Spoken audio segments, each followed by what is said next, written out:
We are almost halfway done with second semester, and there's a lot to catch you up on in Ball State sports. My name is Emma Potter, and this is SL60. From arts to athletics, we head to the Schumann Family Indoor Practice Facility, a gift from the late John Schumann, a 1971 Ball State graduate and former student athlete, and his wife June, whose name is also featured on the stadium.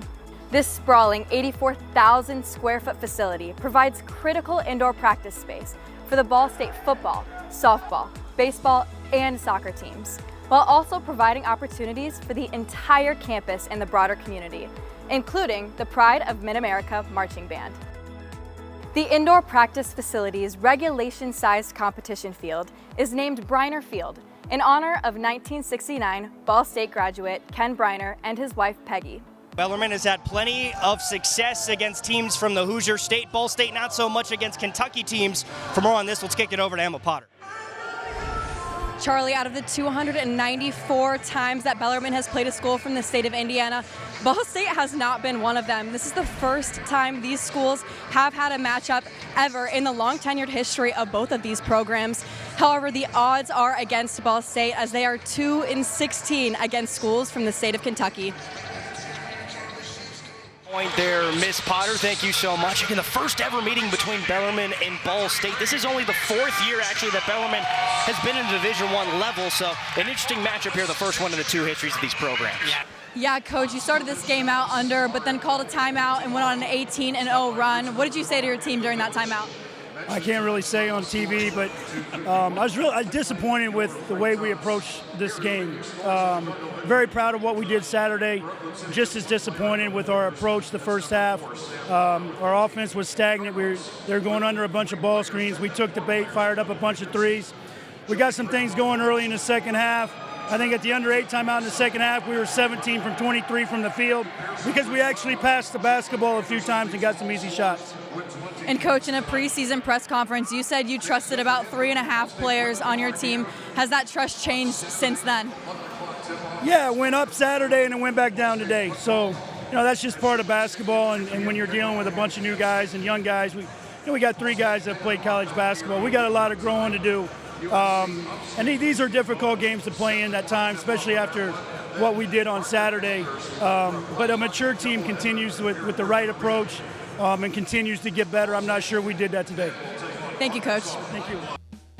From the SportsLink studios on the campus of Ball State University, it is month 2 of SportsLink Stories presented by Victory Honda of Muncie. Happy November. Happy late Thanksgiving. I'm Charlie Maurer. That's Emma Potter. And Emma, we have a full slate of stories on tap for them today.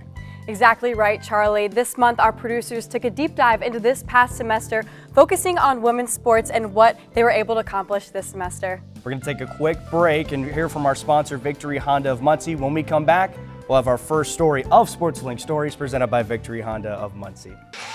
Emma Potter has the winning head coach, Kelly Miller-Phillips, after the 3 set sweep. Emma, take it away.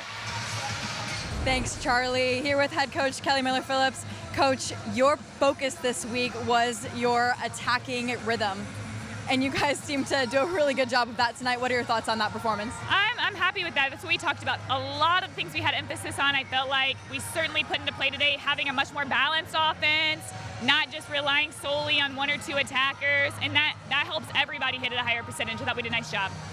And obviously a quick turnaround with this game against Ohio tomorrow. What's the focus shift for you guys? That's what I just told them. It'd be real easy to get distracted. We got alumni night. We have all kinds of stuff going on tomorrow, but our ability to reset, get organized, make sure that they're as organized and mentally prepared as possible, and then we just got to go out and play our best, regardless of who we're playing, regardless of what Ohio is going to do. We've got to make sure we're our best version of ourselves tomorrow. Thank you, Coach. 3 women's volleyball players found success at different times at Wapahani High School. Produced by Nate Locker, here is Reunited Rebels. Ball State up by 14, under 12 to play in the ball game. Bellarmine's had a tough road to hoe here in the non-conference portion of their section, or their schedule, that is. For more on this, let's send it over to Emma Potter. Yeah, Charlie, 4 of the last 8 games the Knights have played have been against Power 5 opponents.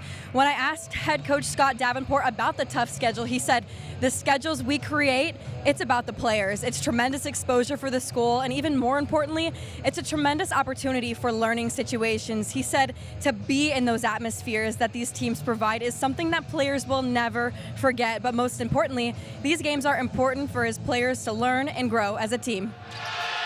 Thank you for watching. This has been SL60.